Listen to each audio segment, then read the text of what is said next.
Wow. Wilder versus Zhang. He definitely lived up to his name, Big Bang. Let's talk about it. Yo, what up, guys? It's your boy T-Dog. What's blazing in sports? Yes, of course, I am back at it like a crack addict, giving you boxing geekers that work. Guys, let's get into it. Smash that like button, by the way. Subscribe to the channel. You know I appreciate it. You are appreciated. Now, let's talk about it. Wilder versus Big Bang. Now, for many people, they were saying, listen, this was make or break for Deontay Wilder. And in so many words from Deontay Wilder, it was a make or break type of fight for him, depending on the outcome of the fight. But me personally, I'm like, listen, man, people are looking at Big Bang Zhang like he is straight up fool. Like, Wilder going to go in there, get a 2 or 3 round knockout, be back on top and fight Joshua. Now, that's a fairy tale ending a lot of people would like to see, including myself. I would like to see Wilder win and win on to fight Joshua. But I could not overlook Big Bang. Even though he is slow and he lost a decision to Parker, I also pointed out the guy connected against Parker twice. Parker went at Wilder and he backed down away from Big Bang. One thing about Big Bang I think people were overlooking, and some probably still are, but they should not. Big Bang can actually box. And one thing that comes with his boxing ability outside of the power is the guy can counterpunch. Now, let's jump into the fight itself. Wilder, right? 214. Big Bang Zhang, 282 pounds. Over 60 pounds difference between the fighter. But like Deontay Wilder say, he only has to be perfect for a second. First round. Ding! Right? Wilder coming out. Now, he's kind of backing up. They touching hands, touching jabs because it's southpaw versus orthodox. Zhang is coming forward. Wilder is backing up. But it is a little bit different. It wasn't quite the same as he did against Parker, where he was looking to be like a slick boxer, counterpuncher, catch you coming in. It looked like he was trying to keep that distance and potentially line up that right hand. Now, there are some things that I think Deontay Wilder should have went over or done in camp a lot more, and I wasn't in his camp, so I cannot confirm and say they didn't go over it, but I didn't see it in the ring. One thing, when you fight a southpaw fighter, get your lead foot on the outside. Because when it's on the outside, you line them up for your right hand. When your foot's on the inside of his lead foot, you are lined up for his left hand or his right hook. Round one, boom, right? Coming out, they jabbing and touching a little bit. Zhang throws a little bit. Not a whole lot in the first round. You maybe not give it to Wilder. Really depending on you. Maybe not. Second round, Zhang, right? Putting that pressure on him.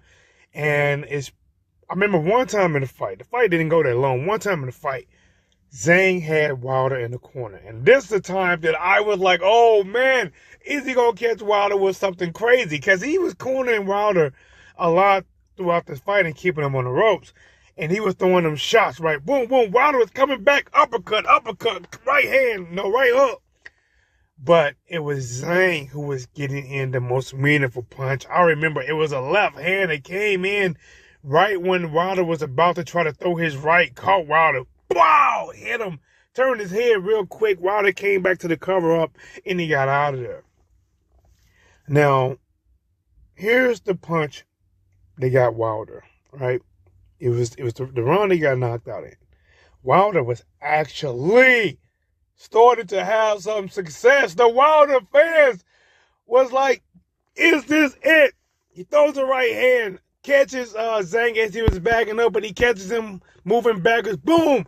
Made Zhang do a little skibbity a little bit. You know, Zhang not fully hurt, but he caught him. Wilder knew that he caught him, and Wilder was going for the gusto. Since Zhang really wasn't fully hurt, he was aware, still able to block, and actually fire back himself.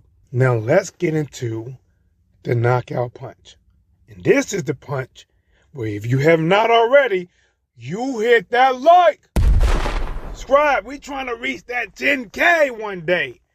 You can help us come a little bit closer, and I appreciate it. So, here we go. Wilder was actually trying to line Zhang up for a killer right hand.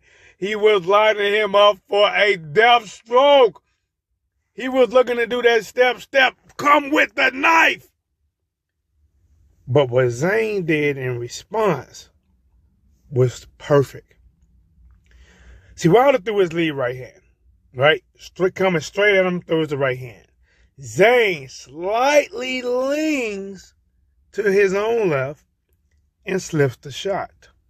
And as he's slipping Wilder right hand, he throws a counter right hook. Catches Wilder. Bow! Wilder's left hand is down, catches him right in the face. Bow! Spins him around. You could tell that Wilder was definitely buzzed. Spins him around. Looked like he might have been trying to complain to the ref about something, legal shot. And as his back was turned, Zhang is running up. Something you never want to see. With Wilder hands down. Bang! Flatten him. I was like, oh no, he's down. For a lot of people, they're saying, oh yes, right? You know, some people don't really care much for Wilder. For different reasons, some people do. And he's down. Gets up. 9, 10, walks to the ref. No, it's over and over. He stopped. Now, at this point, it's really up to Wilder what he does next. I mean, he can continue. He cannot continue. It's really up to Wilder what he want to do in the sports. To me, a loss against a guy like Big Bang Zhang, it's not like Big Bang Zhang was a number 18, 19, 20 ranked fighter. Big Bang Zhang is a fighter that's up there amongst the best heavyweights right now. Right now, he's up there amongst the best. Losing to somebody up there amongst the best doesn't really completely washes you unless you're mentally checked out, but it does drop you down the rankings. What we've seen from Wilder is, I think it's too much change, and the too much change in his training, it inhibited him from being able to grow. He hasn't grown. Because he switched to this boxing, counter-punching, being slick style, then trying to get back to the old Wilder, it's just too much change. And he's 38, right? Going on 39. You know, it's things he do got to contemplate. Does he go on? Does he keep going? He's not the only big puncher or biggest puncher in boxing right now. Even though Wilder's a big puncher, he got to take some big punches. You know, you got the people like Daniel Dubois is finally being like Stella, trying to find his groove back. Zhang, you know, punching pretty hard. Parker already beat him. Tyson Fury already beat him. And Anthony Joshua seems to be back right now in full form. I think Wilder competition around him has outgrown him in the heavyweight division as fighters. And he does have some thinking to do on what he wants to do going forward, and it's completely up to him, because if Wilder comes back and he looks different and gets a big knockout, he can move back up to the heavyweight rankings quick, because there's just not that many of them. But guys, listen, what do you think about it? Should Wilder retire? Should he come back? Was it just a good shot? Did he just get caught by a good big puncher and got knocked out? Or was him getting caught by this big puncher a sign that it's over? Comment below and let me know. What's up, everybody? This is your girl Nicole Hoops Alexander, and here is what's blazing in sports.